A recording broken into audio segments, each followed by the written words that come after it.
mystery and horror, the air itself is filled with monsters. Children of the night, what music they make. He's alive! He's alive!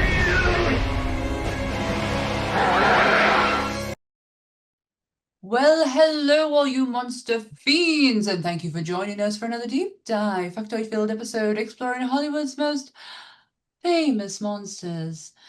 I am your mistress of ceremony, Sam, and I am joined as always by Dan from Bleeding Marvelous. Say hello, Dan. Breaking news at this hour. A passenger jet has just crashed into the small town of Brightburn, Kansas. Details are still coming in, but they are believed to be no survivors of the 268 passengers on board. Hiya! Hi! What an entrance! Well, you see, I've got to hedge my bets, if sometimes you get bored and you think, what could I do as another job? Oh, news reporter. Got ya. No, that's a bit shit, but I mean, I'm not taking away from people who want to be news reporters, but I really don't fancy having to very overpronounce every single word that comes out of my mouth. Can you remember Frankenhooker, the news reporter on that? I want to be that person. I want to be that person. That's the person I want to be. If you have a dream, I'm here for you. Sorry, I'm not going into I have a dream speech. I have a dream. Hey, hi everyone, welcome to a brand new episode of the Monsters Up North podcast. This week, we're going all horror, superhero-y horror. Is it a bird? Is it a plane? No, it's a really angry little boy. Yeah, it's them bloody gross teenage years. Well, stop. Oh, Yeah. he hadn't even turned 13. He was 12. He's in double digits. So yeah, we're doing the 2019 Brightburn. Sure, I'll do the disclaimer, and then we're going to crack on open our thoughts on Brightburn. So, everything discussed in today's episode is our opinions, and it's our opinions alone. And if you'd like to discuss anything from today's episode, please come and join us on our socials. Or you can join us in the comment section where we can have an open discussion. But what we won't have is anyone coming for us and telling us our opinions are wrong, because we can all agree to disagree in horror. So, let's keep it fun. We keep it kind and keep the toxic behavior out of nerdism. Don't be a dick. Just don't do it. Mm. Don't do it. Mm-mm. Right. Brightburn is the 2019 superhero horror film directed by David Yarovitsky, written by Brian and Mark Gunn, and produced by James Gunn and Kenneth Hall, starring Elizabeth Banks, David Denman,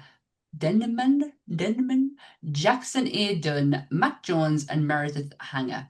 The plot follows Brandon Breyer, a young boy of extraterrestrial origins, reared on Earth, who discovers he has superpowers, using them with dark intentions. Evil has found its superhero, as Monsters Up North brings you a Brightburn. How the hell? Go on. No, sorry, I was going to say genuine tagline. Yeah, there's some interesting taglines they had going on for this one. But how the hell were they not sued by DC? It had to be that James was working on the contract for DC at the time, 100%. unbeknownst to everybody else, and they went, go make your silly little superhero film. Go. Have it, James. You go do it, but then come back to us and make us millions. Make us an actual Superman. Yeah. Go do your pretend one, and then, we won't sue you. No, but then you will absolutely divide a fandom. It's a James Gunn movie. What were people expecting? It wasn't going to be Man of Steel, or it wasn't going to be Christopher Reeve, was it? It was going to be a James Gunn movie. The guy comes from the School of Trauma. What do you think you are getting? Ugh. True, that. Yeah, Brightburn, Superman, but not. But Superman, but it isn't. It's pre-Smallville. but it's not. But it's not. Fact-wise, not a great deal. No, Not a no. great deal. The only thing that was referenced for facts was more to do with the um connection to Superman and the connection to Kansas. You can see now what people fail to realize about James Gunn. He only produced this, right? Yeah, yeah. There's many producers on this movie. Go and have a look. There's a list of them. Lots, but the biggest connection is that it is technically a Gunn family movie. The only Oh people yeah. that weren't there is five boys, and Mark is the cousin. So Mark, who co-wrote this, is the cousin. Brian, Patrick, James, Sean, and Matt I always forget Gunn about Sean. are brothers. Everybody knows Sean. Sean ends up in every one of his movies normally. Sean is everything from the Weasel to Rocket Yeah, to he's Rocket, and he's also in Gilmore Girls. he is. I love Sean because you will never see Sean without Rooker. The two go hand in hand. Yeah, that's true. Guardians, Kraglin, I love and how he talks with that. I can't do it. With Belko a Experiment, which is one I want to cover, which is what mm. I love. I have to say, I really love that film, and I don't think it gets enough love. I can't even remember, but I think Sean was actually in Slither as well, which is another one of James's films. But Yeah, you can trace back a lot of movies, and Sean will always be there somewhere. And and they are a family-run unit, really, so to speak. And yeah, James gets a lot of the love for this film, but technically he did nothing except for put the money up and put his name on it. yeah. It's two of the other family members, Brian and Mark, that wrote the screenplay for this. Yet Mm. James gets the flack for this film. So This is not a terrible film, though. I don't think so. I think that this film is very, I wouldn't necessarily say clever, but I No. like it when you flip something that we're Yeah. also familiar with and you make it something else. Well, yeah, because what was Superman's thing? Truth, justice? And No, the American I forget. way, Truth, justice, in the American way. But his was the decline of the truth and justice in the modern world. So, because technology moves on, people are dumb. As yeah, simple as that. pretty The much, pretty much. I think if I read somewhere there was the intent to expand this universe Yeah, into the is anti-hero verse, wasn't it? absolutely correct. 100% correct. There was going to be a follow-up, but it just wah, wah, fell on its ass. At the time where we're at, 2019, we are at the we are at the end of Endgame. Around there, I think so, yeah. Was Endgame 2019? Because that really, for me, is when superhero movies died. I think Yeah, it's I 2019. yeah, I remember that people were done with superhero movies at that point. We just had the climax of 10 years building up to, and it was absolutely a phenomenal time to be a comic book, reader, movie lover, like if you superheroes. It was such a great time to be alive. But then the after effect of that is like, oh, well, what now? Brightburn. And people weren't in the place for Brightburn, I don't think, because from what I also read, they were due to do San Diego Comic-Con 2018 or 2019. It was one or the other. And for some reason it didn't happen. They didn't end up doing the panel, so they just dropped the movie with Yeah. no real lead up to it, no real publicity, which is always a bad sign for a film when you don't have the press tours, when you don't have the publicity, because there's every chance that it's not going to do well. However, this didn't do bad firstly for a superhero movie. We're not talking. There was never going to be a hit in the caliber of No. the Marvel universe in a cinematic. It was never going to hit that. But for a 6 million budget, which is next to nothing in today's standards, Mm. but for somebody to be tied to like the Guns and Elizabeth Banks, who'd been doing Hunger Games up to that, You're looking at 6 million being quite measly for a huge feature film, Mhm. especially with the amount of effects that's in this film, and people don't really realize Yeah.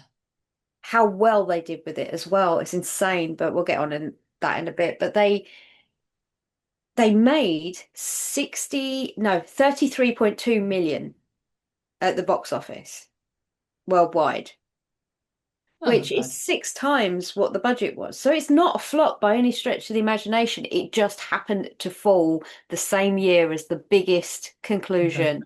biggest. And people were superhero wrung out. They were like, oh, I'm done. I don't want to see Yeah. anyone flying around in a cape anymore. You literally had within a month of each other the end of Game of Thrones, Endgame. We had had franchises come to an end because we had no idea what was going to happen after the end of Endgame. Like, we didn't see what, Marvel and Disney were planning for us. So we were like, this is the end.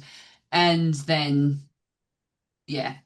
The school, and people will come for me for my northern tones of how I say school, um, was the same one from Stranger Things 1 and 2.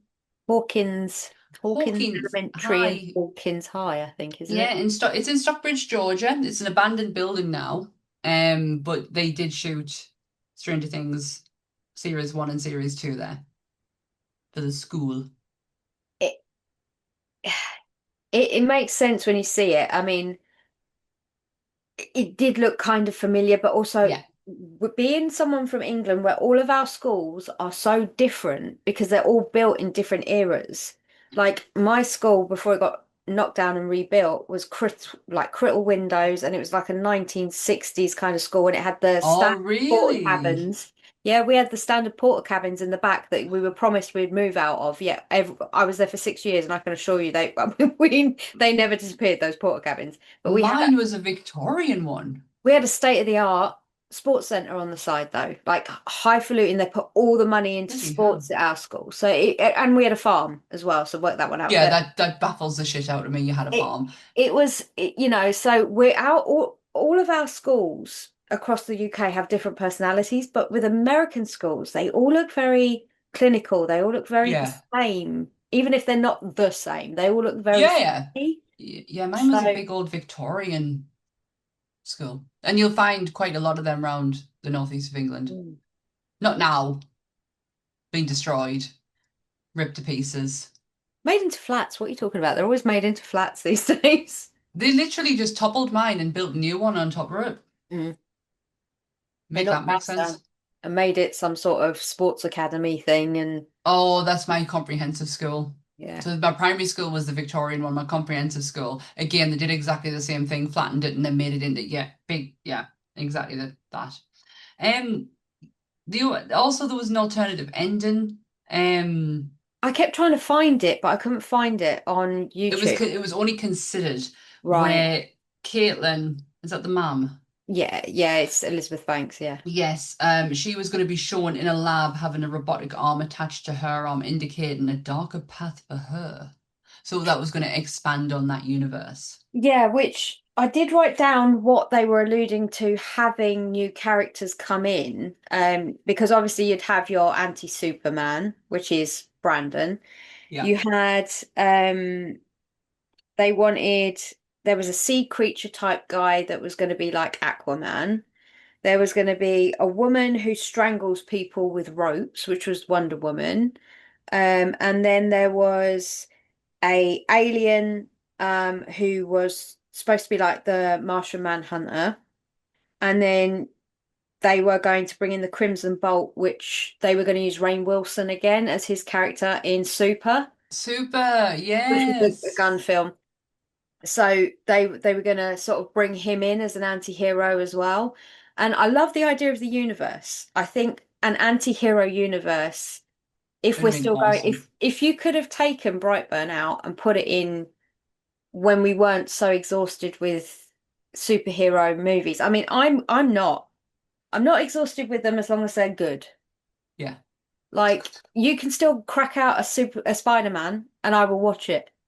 I you can still crack out a Superman and I will watch it. I actually really like Nathan Fillion. I liked I Guy love Nathan Fillion. because I just think he's so ridiculous in the new, in the new Superman. I actually thought Nicholas Hoult did a really good job at Lex Luthor. He's not my Lex Luthor. Mm-mm. That's Gene Hackman, but Mhm. I understand why people like him. And Michael Rosenbaum is a lot of people's Lex Luthor because they grew up with him It's as true Smallville's in Lex Luthor. Smallville. And then you've got like who was the one who played him for Man of Steel? I've gone blank. Um, Jesse Eisenberg, and he was not yeah, I good. can't. I can't with that. There's no way that Zombieland is Lex Luthor. So no. No. But Fucking Zuckerberg. No. it's one of those weird things where I can't see those people being those actual characters, but in that moment you do believe that that's who they are, so you go along with it. Yeah. And I think the Brightburn and this universe that was proposed, even though he has said he did a threads in Q&A in 2004, James, and someone did say, "Are we getting a sequel to Brightburn?" And he said, "Well, actually, we can't do it. We only own 50% of the rights. There's 50% somewhere else that's been really tied up, and that we can't get it Oh my out of God. whatever Okay. this thing is." And I don't know whether it's he's had an argument with Brian and Mark, or they even, or if Brian and Mark are part of his 50%, or if they are part of this other thing. But he did say that there would be no warning and they would just drop the film. Yeah. If they were going to do it, they'd just drop it. And we'd Oh. be like, oh, okay. Which I So it think is wouldn't be good. Brightburn, it'd be Blindsided. Yeah, probably. Too bright, my eyes are burnt. Part two. Electric Boogaloo. Electric Boogaloo, yeah. Yeah, so I mean, I think that when I was doing the one stars, which we will get to, but like a lot of people gave this so much hate. And I was like, Oh, they were saying it was the worst film they've ever watched. And I thought, no. it weren't that bad, was it? No. Have you not seen The Cube? Like, really, people? No. This is not the worst film ever. There is so many right things with this movie, which we will get into. One of the things that I wrote down, because it was probably the longest bit of factoids, was the tropes. Mm. Demon child tropes and cliches used in this movie and how it references other ones. So the one parent believes the child, the other thinks he's a psychopath. She was annoying the shit out of me, by the way. You've got Orphan. How bad do I sound? Orphan, 2009, The Omen 2, Damien. A series of accidents that happened, but no one is sure who did it. The Omen, and Orphan, The Exorcist. The parent take it upon themselves to kill the child and end up getting killed themselves. The Bad Seed, The Omen, Carrie.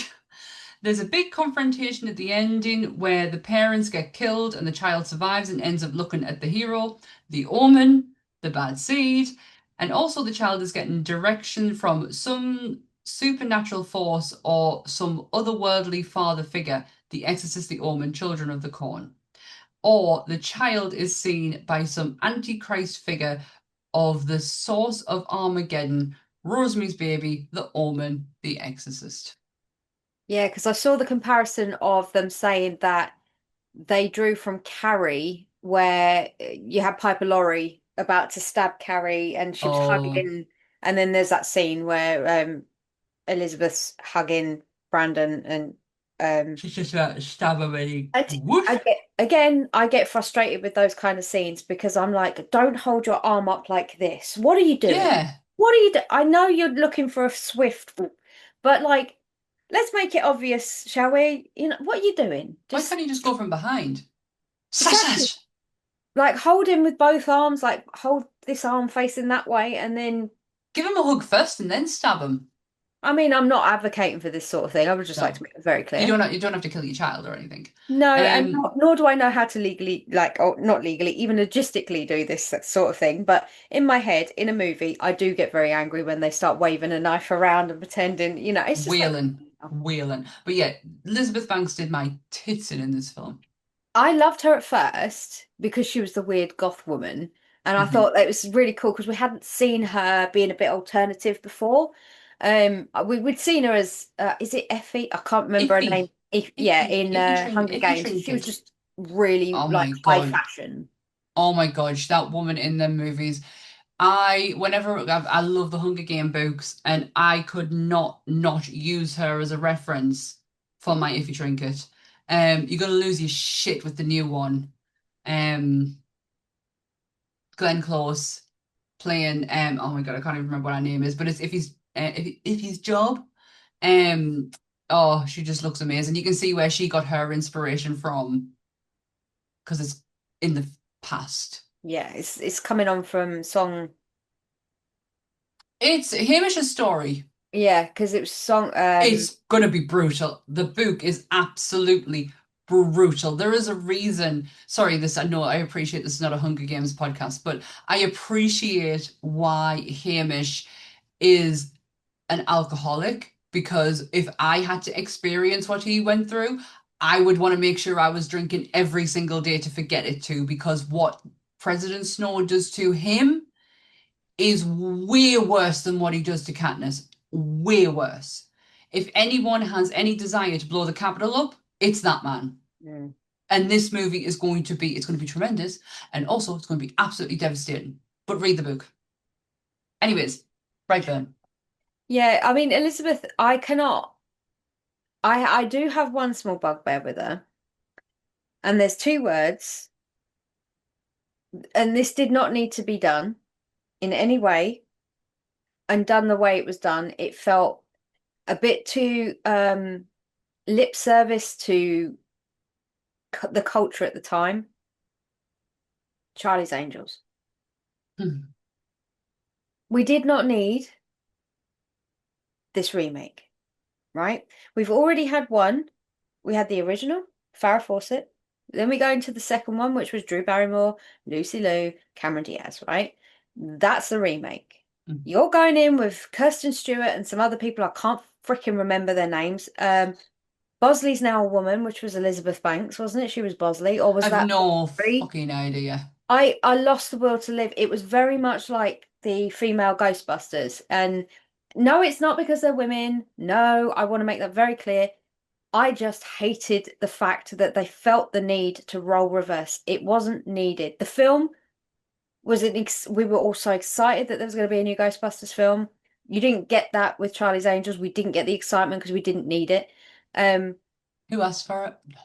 but that's the thing. We don't need to see Chris Hemsworth being a bimbo. We're all very, very aware that he can pull that off. It's just that's what Thor is in a way. You know, he is, whilst he's all Guru manly, he's also a bit of a himbo because he gets all those stupid lines already that he's being Yeah, given in. he's got a funny bone. He's got I a mean, crackle. Leslie was great. And I'm sure if you like Oh, it's what's that face? the girl that plays Igorish character. Holtz. She plays Holtz. Oh, Kate McKinnon. Yeah. Oh my God, I loved her so much. I have a love-hate relationship with Kristen Wiig. Some stuff I like her in, others I totally I get what can't. you mean. There's her SNL stuff is not my cup of tea. Wonder Not my Woman was level of atrocious. funny. Wonder Woman 84. It's a, That film does not exist. that film was the It's first so film bad. I saw in a cinema after COVID. Oh, you poor thing. You should have gotten your money back. It's absolutely horrific. So, Absolutely terrible. That movie does not exist. Elizabeth Banks for me, pitch perfect. see, now I liked the first one because I am always a sucker for a like mashup song, right? I love it when they mash up songs. And this was kind of like one of those things, but you know when they're in the all in the pool doing the sing off Yeah. thing, and it was Yeah. like I liked it for what it was. It was just a stupid, but her being the commentator with Well, she directs it. yeah, I know it was it came from her sort of It's I think the brain whole as project well. is her. Yeah. Yeah, and the first one great. Second one It's sort of fell meh. off for me. And by the time we got to the fact that Fat Amy and John Lithgow's her dad and he's some sort of Australian mafia boss, I was like, oh, we're here. We're here, right? I Right. have not I have watched the second one. It's absolutely atrocious, and I have never seen the third one because I saw the second one. But the first one, I had a love affair with this for exactly around about a year. I watched this every day. This was my hyperfixation, was Pitch Perfect. I could literally do a one-woman show of that entire movie even now. I absolutely adore that film so much. I will never that it's probably the first and only movie I actually really enjoyed Rebel Wilson in, because she gets to a point where she plays, obviously she keeps The getting cast as same the same character. character, but Yeah. Fat Amy for me was great. I thought she was such a good representation of someone who was large and didn't give a shit. Like, yeah, all right, and It's have a it. vertical cardio. Yeah, which she's laying down running. But yeah, Oh, I think she's a very clever woman who knows exactly what projects to get involved in at the mhm. time. Like she did Slither as well with She James Gunn did. before. So she'd worked with Rooker, she'd done Slither. I mean, she,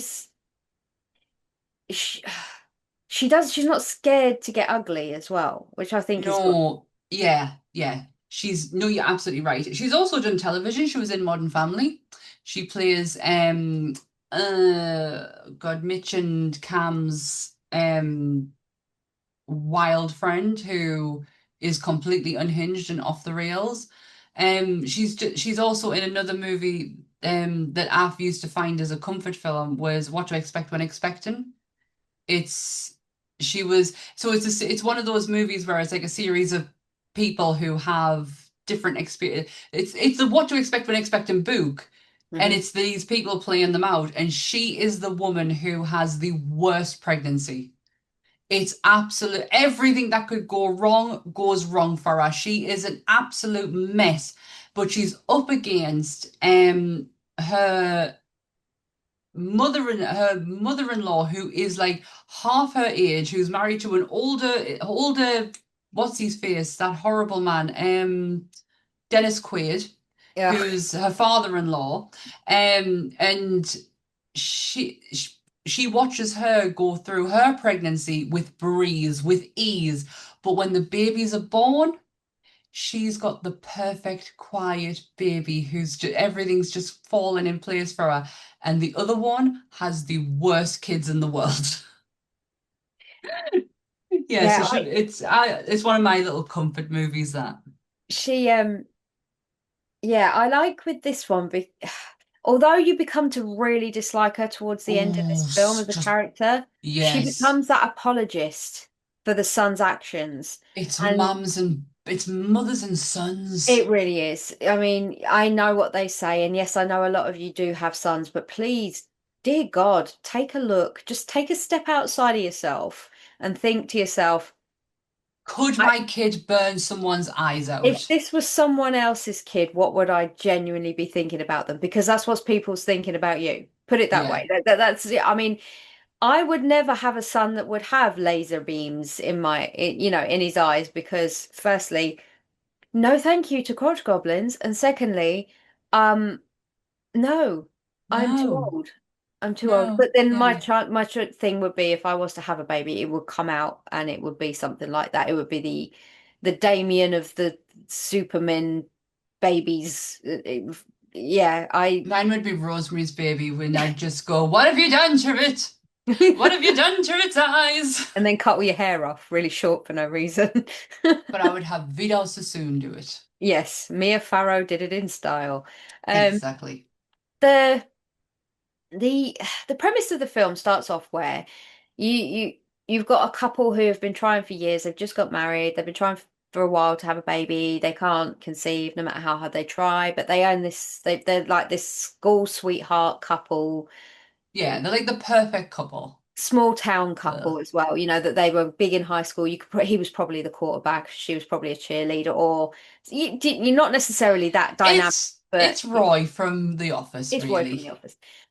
So you kind of get the impression that they were, the couple, and then they grew up and they married each other and they live on a farm and they just got on with life because that's how life is. And then you just hear this, well, you do see Crash. like a comet come over, and then this is where I watched a video this evening, just a quick one, and that it was a parallel drawer from all the Superman movies that came before and this film and how very similar the shots are Yeah. for the comet coming over what you think is a comet coming over the house and crashing. Um, it's very similar to the Christopher Reeve arrival of Kal-El in the ship. And then you get to see Elizabeth wonder, not give a shit, toodle on out to try and find what the fuck that Big Bang was. Like fuck would I be going into the fucking woods in the middle of the night in my Jimmy Jams? Thank you. No, I'd be No, running in the opposite direction. no, no. If I No, saw a no. flaming ball of fire come down, I'd be like, no. No, if I saw, I wouldn't, because I would miss something like that. If you remember, not last year, the house over the road from me was on fire with Yeah, massive explosions, and I slept through the whole thing. yeah. So, yeah, I probably wouldn't. I've just turned into have you seen the internet twins, Ethan and Eli? I think it's nope, nope, Yep. nope. And I've got to that point with that situation. I'm like, nope. I No. would not be going anywhere near a flaming ball of fire that had just crashed into my farmland. I'd be like, no, thank Yeah, you. not But a chance. They did. and they pull a baby out of it, right? As you do. Of course. And the baby has red demon eyes in the flashback that the dad keeps having. So whether he actually had that at the time, I don't know. Or it's Because all just you see is just a baby. yeah, a baby. Baby. A baby, if you will. Um love you. Oh. Mm, Um yeah, so ah, I don't know, I find it weird. And then they went, we adopted, and no one questioned it. Just suddenly a no, baby because it's appears. And I'm like, Kansas. How many babies are dropping into the atmosphere? I didn't know you could just randomly have a baby given to you and you go, yes, we adopted Yeah, this but that's children's mine. child. I love that one. That baby that dropped there. Yeah, Yeah, but we instantly jump to Bebes, who's now Brandon, 12th birthday, and he starts to discover he's got special powers. it's the way this kid flips on a dime. Like Yeah. it's like his puberty, isn't it? Like, Yeah, but it's not the age of 13, it's the age of 12. He yeah. literally gets this ability of super strength, flight abilities, and then all of a sudden just goes, right, I'm a dickhead now. There is a comparison made at the beginning of the film where he sat there and he's in the class at school and they're asking him questions about the difference between bees and wasps and pollinations and pollinators and stuff like that. And apparently, James said that he wanted the mask to reflect the kind of wasp-like Wasp. Yeah. kind of aesthetic. And it turned out that the woman that did the costuming was David Yurovsky's wife, girlfriend. And James knew David from working with him through doing the VR game for the Belko experiment. And also, David had directed a Korn music video and then went on to be invited to do Guardians of the Galaxy 2, the music video for the David Hasselhoff song All right. at the end, the Inferno song that comes Yes. up at the end. He directed the music video for that. So that's how him and James knew each other. So, and his wife, girlfriend, David's wife, girlfriend, had done a lot of the costuming for all that stuff. And it's sort of interwoven. You know how ancestral it is in Yeah. Hollywood. And so when she came up with this kind of weird mask with the laces and it was like a cushion cover. I can't put my finger on what that is. Is it a blanket that is sewn with a It lace? looks like it. It looks like a really badly shaped balaclava. He's 12 though, so it makes sense. Yeah, it does. It does. But he gets so yeah, he gets these abilities and takes a massive interest in a girl at school. Cool lass. Yeah, yeah, God, I wouldn't want to be the target of his affections for sure. No, I would not either because he shows up, he kind of like spooks her in her bedroom. Because he doesn't quite understand what Well, he his doesn't dad's send telling boundaries, him. that's for fucking sure. Well, yeah, I think that's the thing because she doesn't Elizabeth say, "Oh, you need to go have the talk with him about the The birds and the birds and the bees." bees. And so he goes off and says, it's okay to like girls or take a chance or something along those lines. And I think he is the king of being literal, this kid, because he takes Hmm. him for exactly what he thinks he's saying, and that's not what he's saying, No, obviously. he's definitely a Drax. So, Literal. and he finds himself in her room behind the curtain, like a dirty little creeper that he is. Yeah. But Oh. he doesn't do anything that night. It's when they're in like a PE class, Mm, and she's obviously creeped out by him because she knows he was there. mm, And she ends up calling him a pervert. And because of that, he crushes her hand. mhm. Crush.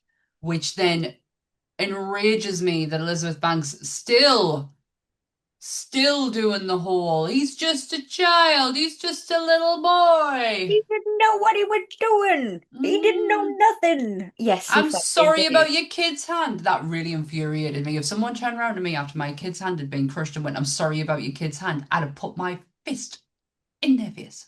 I'd be like, can I just hold your kid's hand and see how he I'll likes it? crush your hand. But yeah, it's I'm the determined to look. fall off this chair, by the way. I It's cannot keep still. it's the look he gives her whilst the eye contact he's giving her whilst he's crushing her hand. And I saw the video of there's behind the scenes. There's quite a few little snippets of behind the scenes on YouTube, and basically one of them was James saying, "We cast Brandon in the first round of auditions, which is relatively unheard of for castings." Nah, they And would like filter. they literally found this kid that plays Brandon, and they were like, him. He's got that 100-yard stare. Yeah, It, he really does. Honestly, I'm not a big fan of child actors sometimes. The Babadook really put a bad taste in my mouth with uh, kids in acting, but he absolutely nails this, going from this happy-go-lucky kid to absolute, oh my God, I'm gonna fall. Oh shit. I really not, my chair just tilts back.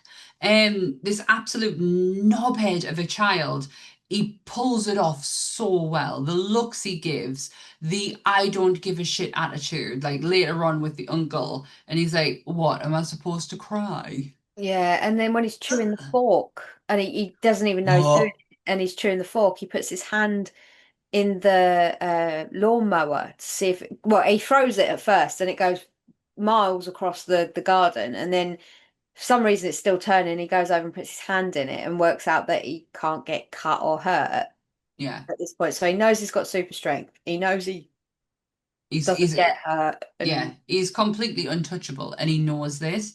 His mother even knows that something's wrong because the night in the barn where he's levitating and speaking all gibberish, which is Mhm. his alien tongue, she watches him do it. Yeah, but there's nothing wrong with her beautiful darling boy. No, Nothing.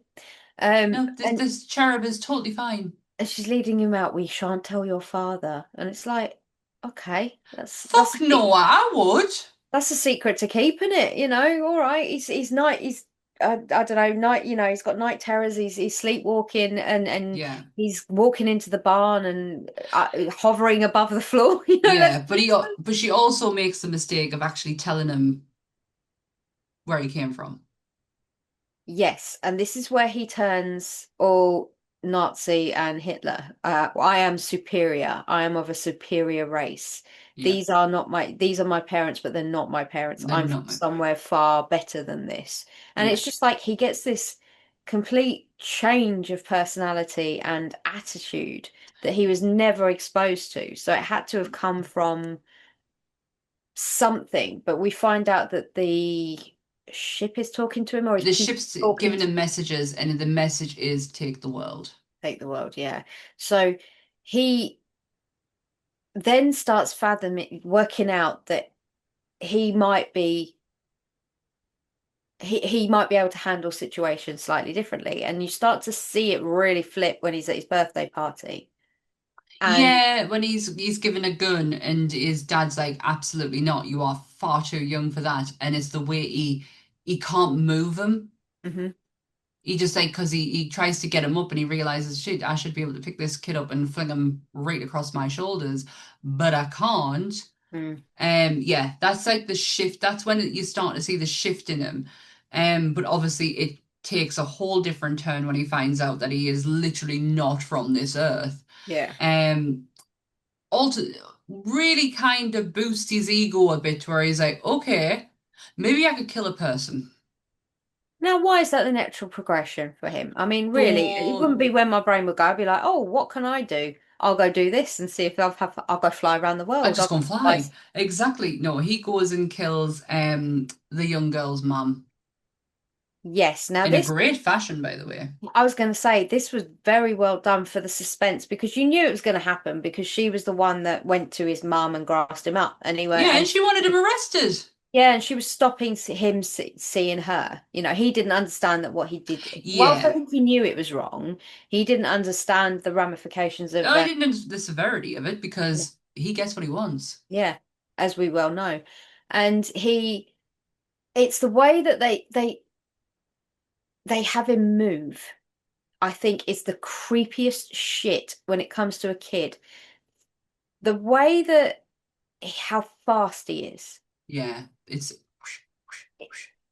It's like the you've got your trope, you've got your laser beam eyes, and you've got the flying, and he does this thing where he completely colds out the room, and then he flickers all the lights. He has control over all the lights somehow, and it's this bit where the light explodes, and then the glass from the light shatters and goes into the mum's eye, the girl's kid. fuck right off with eyes. No, I don't do eyes. Now, a lot of people, this lost a lot of people on the one-star reviews. This is where people had the most issue with this scene because when she pulls the shard out, you have blood come out. And everybody was like, right, firstly, no, it's vitreous fluid that would come out, not blood. Now, vitreous fluid doesn't have that same element of gore or give We're the... in a horror movie, people. Exactly. It's like, come on now. Okay, yes, you're right. 100% you're right. But no, 100%. And honestly, if they closed her eyes when she was dead, I'd have something to say about it. And the whole close out, because that really pisses off. But I'm not going to lose my shit over the fact that blood came out of an eye. well, you then get it from her POV. You start to see her eye, the camera point of view is all red, like misted over Yes. where like you're seeing it out of her eyeball. And it's Mhm. very, very clever. And then you see all the windows are like herd up and then the BB Yeah. sign that he has, which may I say, very much like for any anime fans, the Berserk bit that they're Yeah. very similar. Um the you start to see it all over the windows and it's everywhere. And there's no doubt that that's him because I think then Elizabeth Banks finds the drawings under his bed and she starts to, That's a bit later on. yeah. That's a little bit later on. So the next bit is where the police see the symbols drawn on the windows, Hmm. and he kind of he goes to he starts putting it in. It's in his notebook. Yeah, because he killed Um, the mum at this point. He rushes in the freezer. He cuts yeah, the door down with his eyes, rushes in the freezer, and then it just cuts to black. So you think she's gone at yeah. that, So his auntie, who works at the school, which is is Noah's wife, girlfriend. yes, who he goes to her house to convince her not to tell his like parents what's going on. She gets really uncomfortable and he starts like messing around with the security system. Hmm. Um, after she tells him to leave, um, that's when Noah comes and is like, "I'm going to tell your dad," and that's when Noah dies. Well, the Noah thing I found really refreshing because the kid, he's walking around the house and he turns the light on and you see Brandon in the see Brandon Yeah, in just the standing cupboard, there. just standing there with his mask on. And the thing that made me laugh was it was really refreshing to see Noah just rip the mask off his head and go, "What the hell are you doing, you little creep?" Do you know Yeah, what I mean? He was just like, usually it'd be like, oh my God, and they run away, or like there'd be some other sort of yeah. There'd be some kind of panic set in, but there really wasn't. This kid has no panic in him, no fight or no. flight whatsoever. And Noah was like, right, get in the car, I'm taking you home. And this is where you first see how easy it is. Brandon's worked out to literally Hmm. throw someone across a room. Well, not the room, but the driveway at this point. And he throws them into the garage door. And he's like, get in the goddamn car. And like Brandon just literally looks at him and he's wee flying, literally turns around and gives him the tiniest of little jabs. And then I could not sit in that car knowing that he'd just done that to me and drive him home. Yeah, fuck that. No. No. He can fly. Yeah, 100%. He But can the absolutely way fly. Noah dies and the way that the special effects was used in this, I think was absolutely fantastic. Hmm. Brandon flips the truck in the air and holds it so it's nose down to the pavement, drops Noah whilst he's got the steering wheel in front of him to the ground, and Noah literally, now I don't know how you sort of explain it. He kind of not decapitate you. Well, I suppose it is. He takes off his entire bottom jaw, which is still hot, kind of attached, but it's not because the way the Mm. steering wheel goes into his mouth, his front teeth are still there, but it breaks off of the bottom part of his jaw. And when he's lying in the truck on the bottom, and this is where the CGI comes in. They did a fake prosthetic with the bottom jaw so that when he's talking, they could get a rough idea of what would happen to the prosthetic for movement for the CGI purposes. And they went in and they made it look really, really bad for the CGI, Gnarly. whereas it's flapping when he's trying to talk. And I thought that was really original, the way that Yeah. he killed him, because if you ever ask me about the film, I always remember that kill Yeah. because Yeah, it it's a is good one. savage. It is so It savage really just because is. he told him off. Yeah. All because he was going to tell his dad. Mm. Yeah, so once he's dead, he dips his finger and does his symbol on the pavement, Mhm. signature, have my signature. And yeah, he does not give two shits that his uncle's dead. Nah. What am I supposed to cry? What am I? Yeah, because they break it to him, don't they? Because they get called to the hospital, so the parents go running over to the hospital. But he's gone, He's gone. He's gone. and Um, and this is where Dad starts to put get two and two angry. together and get my kid's a killer. Yeah, and I don't know how he quickly jumped to this, but within that conversation of what am I supposed to do, cry, and by the end of the day, he was taking him on a camping trip to shoot him in the head. I was like, that's Yes. that's a quick. I think he had suspicions, but when he launched him across the room, Yeah, that's when he went, "Oh shit. Our alien baby isn't as perfect as we thought it was going to be." funny that. Um, Yeah, I genuinely can't see how Roy thought he was going to get away with just something as simple as shooting shooting him a in the alien head. baby. Yeah, he went to go and shoot. At least he did it, but he paid the price by having his eyes burnt out. Yes, I mean that's not a way I'd want to go, but No, Brandon had nothing, but nothing. in the meantime, Mama has found the notebook That's it. and is ringing him and ringing the dad and saying, "You were right. He's a killer. He's did it all." And he can hear everything at the end of the phone, Yeah, can't he? Well, yeah. I technically think he's he not at says. the I end of the think he says, phone. "Mummy." He's in Like the it's he's in the sky and he can hear it all, isn't he? He's got the phone or something like that. I so can't yeah, remember. because then he's straight in the window Yeah. and coming to snatch her up, basically.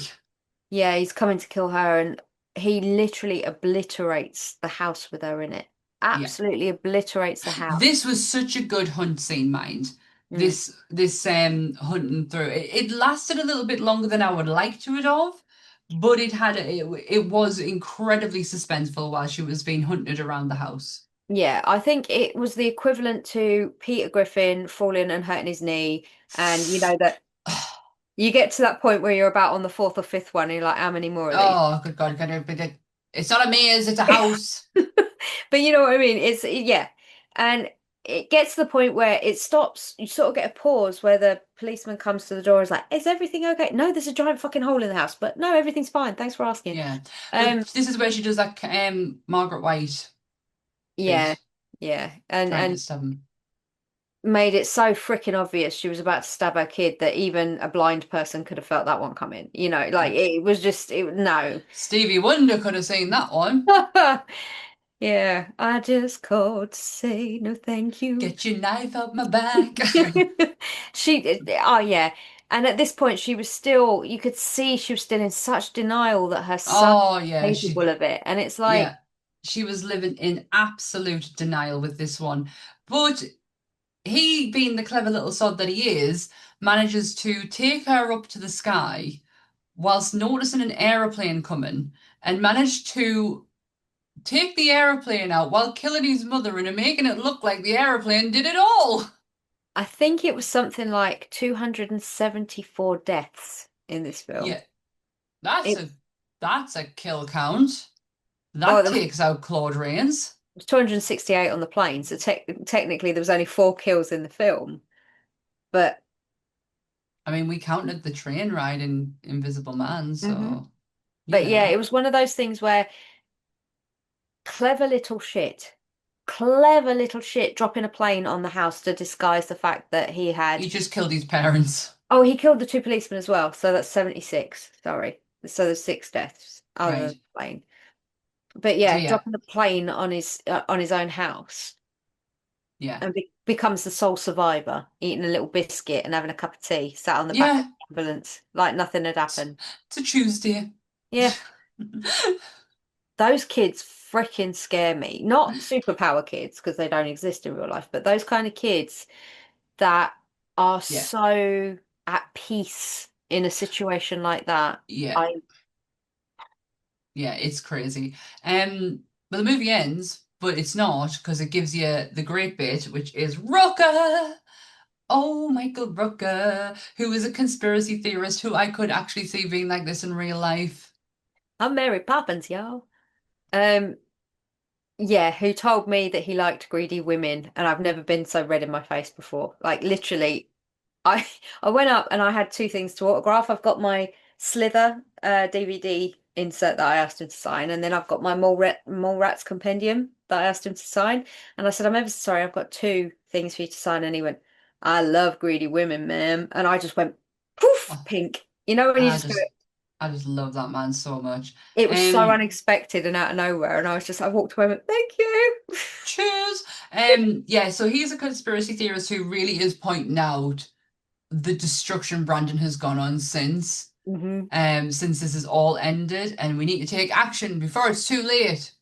Because, he reminded me a lot of that the guy about the frogs, what's his name, that keeps getting the big guy he's lost everything recently because he went down, he was the conspiracy theorist on YouTube and he had his own channel, big fat guy, American, said the Murph. frogs were, there was something in the water with the frogs and they were all aliens.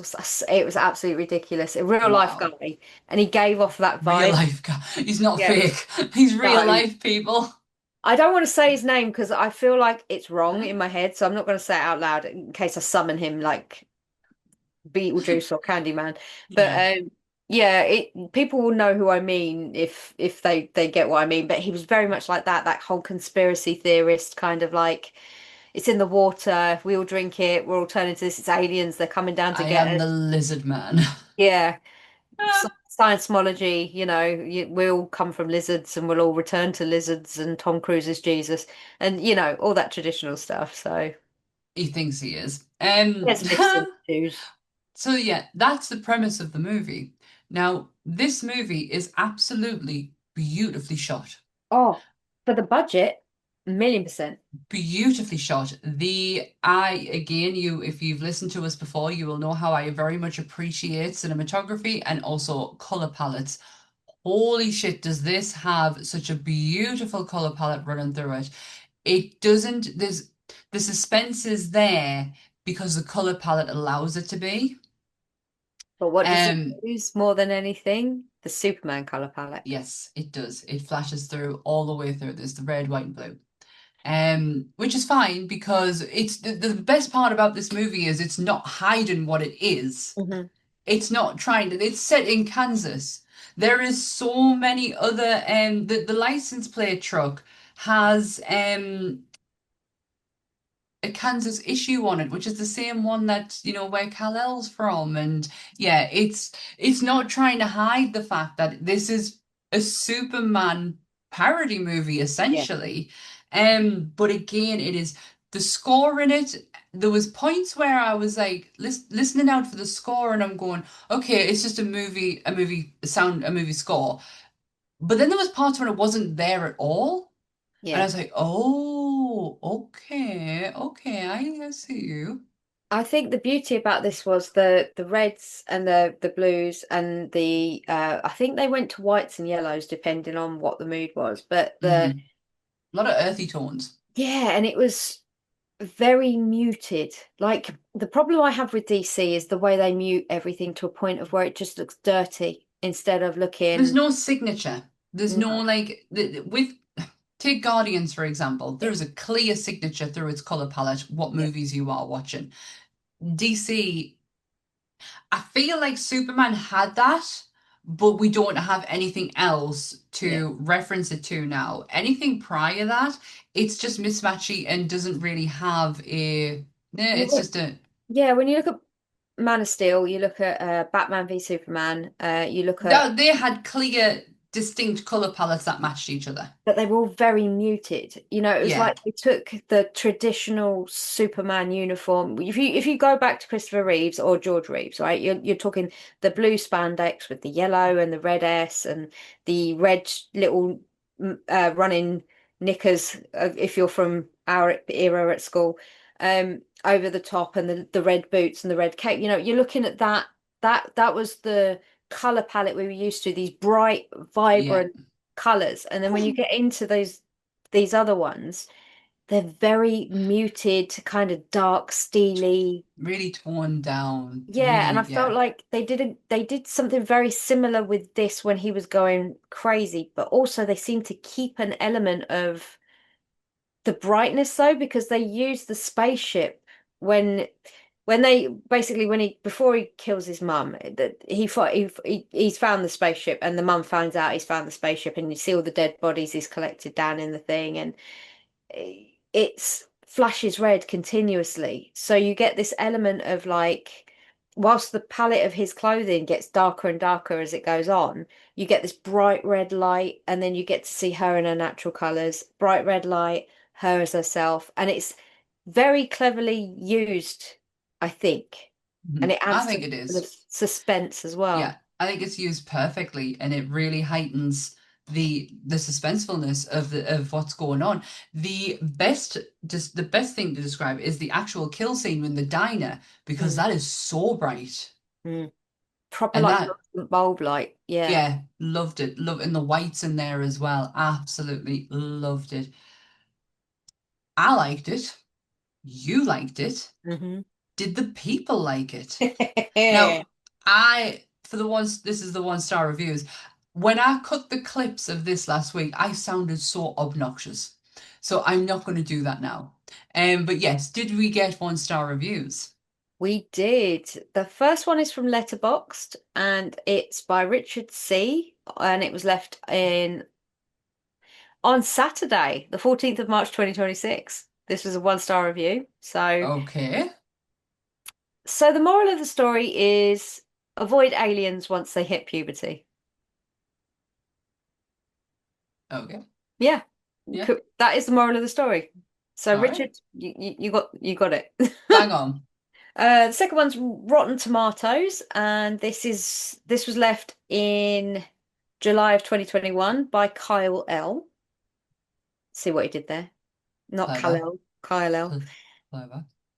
No, just no. It's a wannabe horror mixed with a wannabe anti-superhero movie that doesn't stick either landings. I kept expecting a clever twist or a turn that never happened, which is frankly the only thing that stopped me from turning this thing off midway through. Okay. I don't Kyle know what Kyle L did not like this. I don't know what people were expecting. I No, I don't either. They weren't, like I said earlier, they were not hiding what it was. No. I mean, were they What did you think was going to happen? He would be good at the end and actually be Kal-El. That would have I been all don't right, know. mate. Like I don't know. I there was no in all the reviews where it was being slated, it was better than the usual, as I talk about, which is that it was shit. There was a Shit. lot, that people were going into a lot more detail about why they disliked it, but there Mhm. wasn't anybody explaining what they meant by this. They didn't stick this, they didn't do this. It was always like that's what they were saying, but they were never saying what this is.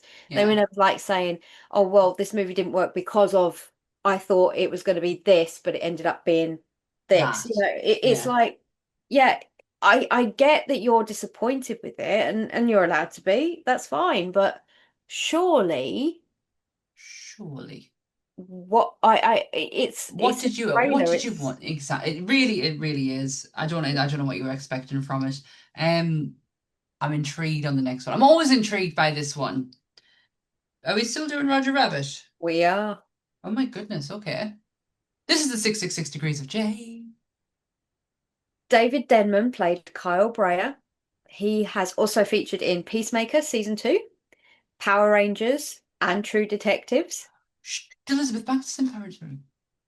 However, I wouldn't be me if I didn't go obvious here. He played Pam's first love interest, Roy, in The Office. Angela Kinsey plays Dwight's love interest, an annoying accounts and cat lady in The Office. She also starred in a 2016 TV show remake of a 1989 movie classic called Uncle Buck. Oh, Uncle Buck stars Macaulay Culkin, John Candy, and 2026 Oscar winner for Best Supporting Actress, Amy Madigan. She mm-hmm. played Gladys, but in Weapons. She also played Shanice in Uncle Buck. Amy starred in 1997 movie Loved, across from Joanna Cassidy, famous for Don't Tell Mum the Babysitter's Dead, Dallas, Blade Runner, and she played Eddie Valiant's love interest Dolores in Who Framed Roger Rabbit. Blah. Who fleed Roger Rabbit? Yeah, That'd be fucking me, something. me with my words today. I can't get words out, so yeah. Who Shit. Framed Roger Rabbit. Okay, you got it with her. Wow. Well done. And also, before I forget, we probably should have mentioned this at the beginning. What a fucking week for horror. What a week. What a week. What a night at the Oscars. My only caveat was I was in complete agreement with Zara, Scary Mary. Um, Friend of the podcast. Friend of the podcast. She did a video recently where she said that she was more than happy for all the films to win what they were going to win, but she ideally wanted The Ugly Stepsister to win the makeup category. And I am 1,000% in agreement. So, not that I'm sad that Frankenstein won that because I still feel like it's Oh, deserved. she did really deserve it, but I I, totally get what yeah, Zara means. I feel like The Ugly Stepsister was a wild card, even being to even nominated. to even be in there is batshit crazy. But again, Kate so deserved that Oscar win. She really did. It was a clean house for her. She'd won everything up until that point. So I am really happy. But fucking Michael B. Jordan, I get chills every time I think about it. What a win. I was gonna say it was best actor, best Best, original best, screenplay, yes. and then cinematography. Yes, that's really it for Sinners. But I say that's it. That's fucking huge.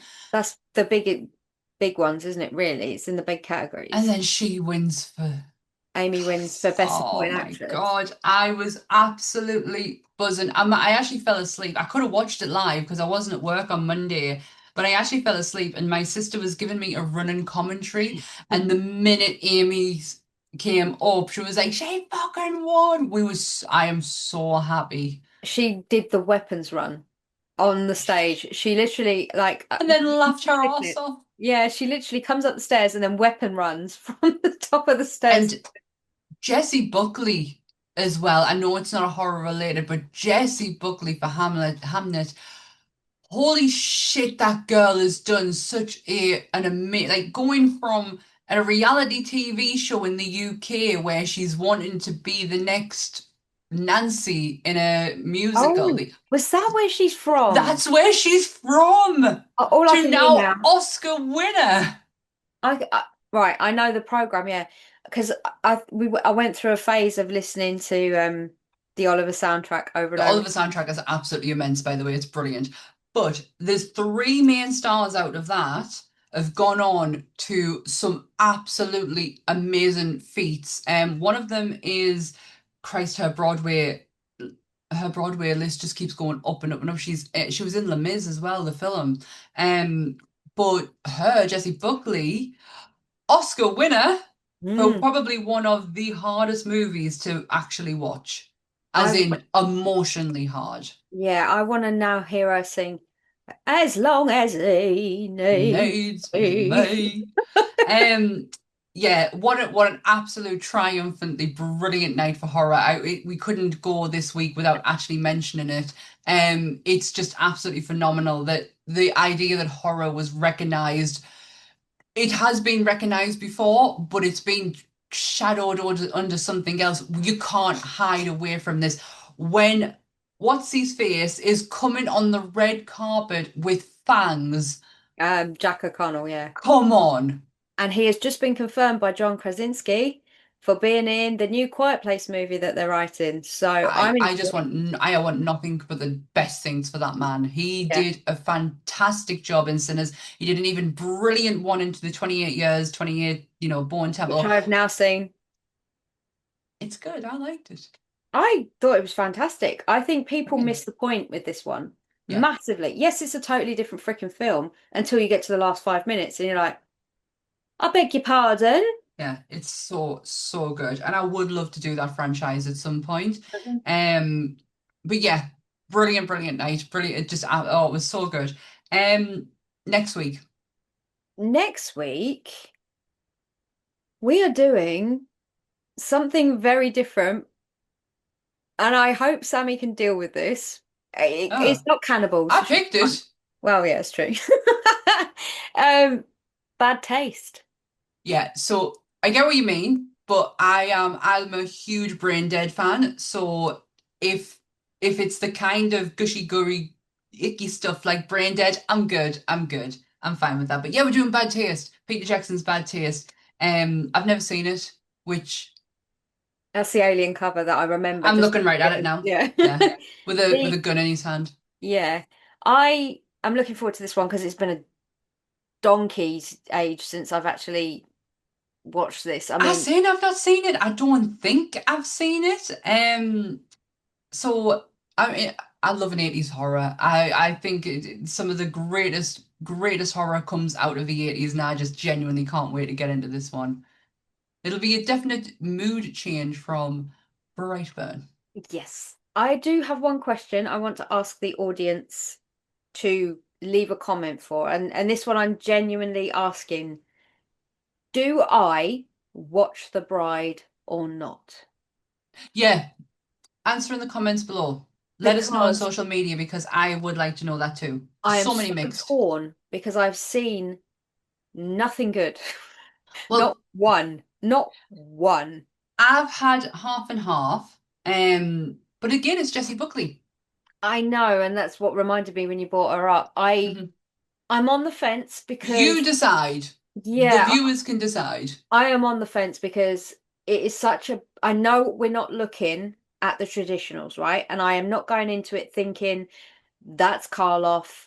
Oh yeah. Do you know what? I'm not doing that. It's Christian Bale. It's Christian Bale and Jessie Buckley. I'm aware of that. And it's a different time setting and all of that sort of stuff. But basically what she wants to know is it the Joker Part 2? Oh, please don't make him Jared Leto. And no. I was thinking more of Joaquin Phoenix and Lady Gaga. Yeah. It's the vibes it was giving me. Yeah, the whole I don't know. It's not going to ruin anything for me. It's not going to. But let her know. Besmirch the originals, but yes, please. I would like some audience participation. And don't just say it's shit. No, please, no. I want more constructive, but try not to give too much of it away, even though don't tell the plot. Yeah, don't tell the plot. Sorry, I'm talking so much from my hands. Loki is like, what do? He's like down here, like, what are you doing? So yeah, this was Brightburn. Next week is Bad Taste. We are available to watch every Monday on the Nerdy Up North YouTube channel from 10 o'clock in the morning, and the audio, if I remember, goes out on a Monday. It didn't this week. It went out on Tuesday. That is my bad. I am so sorry. But yes, it usually goes out on a Monday. The links for Bleeding Marvelous and Monsters Up North podcast are where, Dan? Down there. Oh, lovely green. Are they We're yellow or we're green? sort of in a, well, technically they're green, but it's kind of high vis in the camera. I So like it. we're going to the It just reminds that episode of Spaced yeah, every with a time. rave. With a rave. Um, oh, is that That's it? it. Mhm. Shit, it feels like it's getting shorter and shorter each week. I feel like I'm missing something out, but oh well. Oh, if there's nothing else left to say goodbye, Dan. You scared the shit out of me, you little weirdo. Bye. Stay spooky, everyone. Bye.